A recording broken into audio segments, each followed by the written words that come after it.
Hey, sophomores. I hope you enjoyed reading chapters 1 and 2 of Till We Have Faces.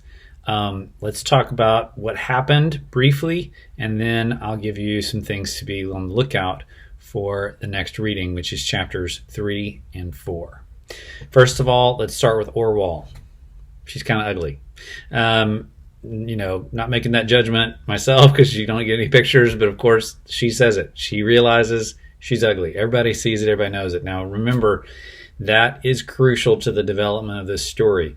Why is this titled Till We Have Faces? What's the significance of the face? Well, clearly her face is going to play a big part in it. So, and of course we've got this strong contrast now with the face of that she has and the face of Psyche.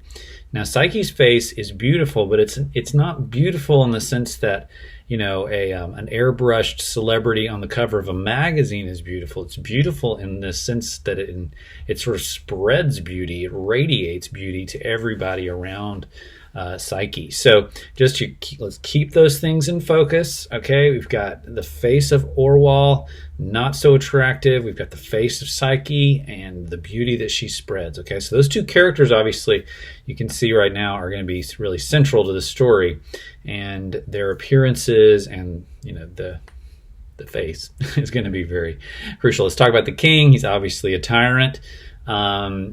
He's legitimate. I mean, he's not a tyrant in the sense that he took authority by power. And that's the Greek definition of that.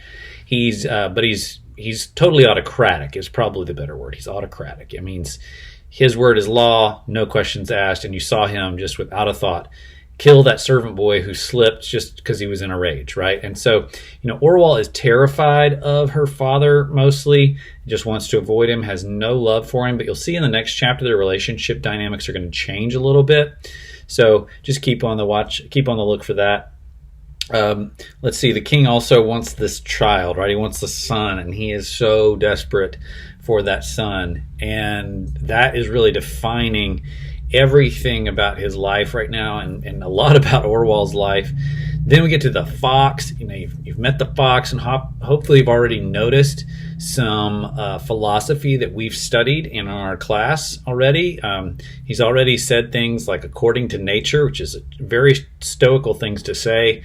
The Epictetus passage we read called Enchiridion was constantly telling the reader, to understand the nature of everything. If you love an earthen vessel, understand it's an earthen vessel. And when you drop them, they break.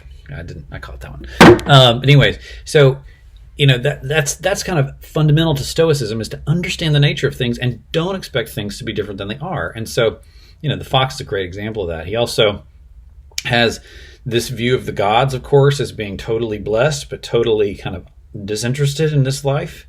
So they're there, and that's going to play a big role. That plays a big role, kind of how that chapter ends. Orwell hears the fox say things about Psyche and her beauty rivaling that of Aphrodite or Venus, and Orwell's like, "Oh, we can't say that kind of thing. The goddess is going to get jealous."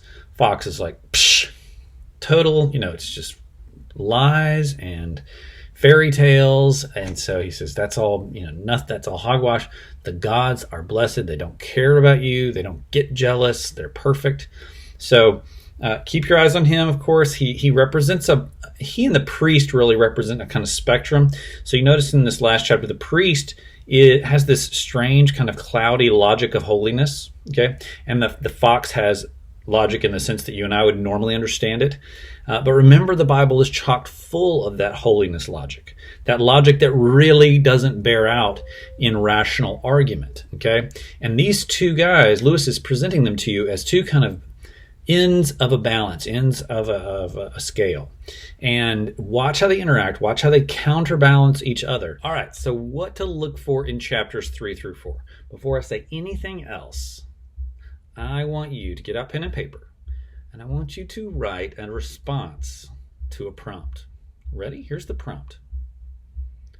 Do you think the coronavirus pandemic is the judgment of God for particular sin in the world?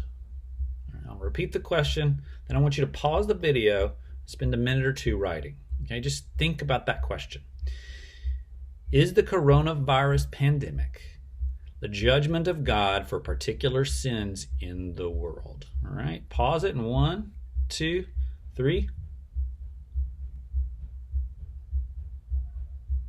Okay, what did you say? Do you think it is? Do you think it's not? I bet most of you said no. Why don't we, by and large, think of something like the coronavirus as being the hand of God sent down to punish us for our sins, to make us turn from our ways, right? This kind of thing is described in the Old Testament, okay? It clearly was the expectation of the ancient world. It's the way Oedipus starts. It's the way the Iliad starts. They all have some kind of like terrible plague going on, and everyone assumes, well, it must be something we did. We must have made the gods mad, and so let's find out why and let's fix it, right? So why have we stopped thinking that way? This book is a great time for you to begin to ask that question afresh. Now, I don't want to encourage you. Okay, I don't want to encourage you to go the way of those self-described, self-appointed prophets who come out whenever something terrible happens and say, oh, look, it's the punishment of America for questioning biblical inerrancy and believing in evolution and abortion and gay marriage and all the rest of the stuff. I'm not necessarily pushing you in that direction, okay? But I'm also saying don't dismiss the voices of those prophets too quickly, okay? Don't sit back and smugly, like the fox, pretend that the gods operate, or even our God, okay? That the gods or our God operate by a kind of logic that will be immediately perceptible and understandable to you and to me, right?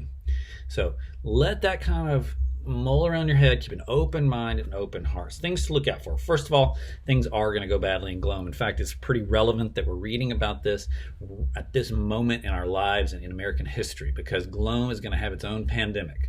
And of course, Glome is going to respond to that pandemic the way that an ancient world would. They're going to try to figure out what's going on, what's wrong, especially why the gods have sent it. Now, Psyche's going to play a big role in that. She ends up becoming kind of a purported healer, and then the tides turn entirely, and she becomes kind of the source of the curse. It's this strange flip, so keep your eyes open for that. I want you to watch for the mob, the people of Glome, and notice how quick their opinion shifts from one way to the other. And then keep your eyes on that priest and this whole discussion of holiness. Of course, for Orwell, holiness is something she really doesn't like. It's distasteful to her. It's very dark and unclear. She prefers the fox. He makes sense. He's got logic for everything he says. Okay. Speaking of the fox, his role has changed quite a bit. He becomes kind of the counselor to the king because he's so intelligent and so smart. So keep your eyes though on that priest. Okay, because that priest is not playing around. You've already seen he's not even afraid of the king. He's like, whatever, king, threaten me if you will. I got Ungit at my back, He really seems to be a believer. That's what I want you to hear. He really seems to be a believer. He's not faking it, A lot of the priests in the ancient world, even monks in the Middle Ages, were kind of renowned for, using their religious authority to enrich themselves, to gain power.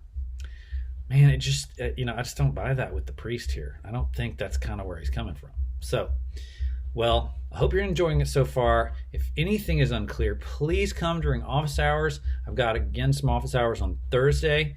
And then on Friday, if you just want to come and talk about what the book's doing in your mind, you want to kind of hear other people thinking about it and see your classmates on a video conference, we'll be doing that at 10 a.m. on Friday. All 3 sections are welcome. Well, I hope you guys are doing well, and I hope you're enjoying this book, and I'll be talking to you soon.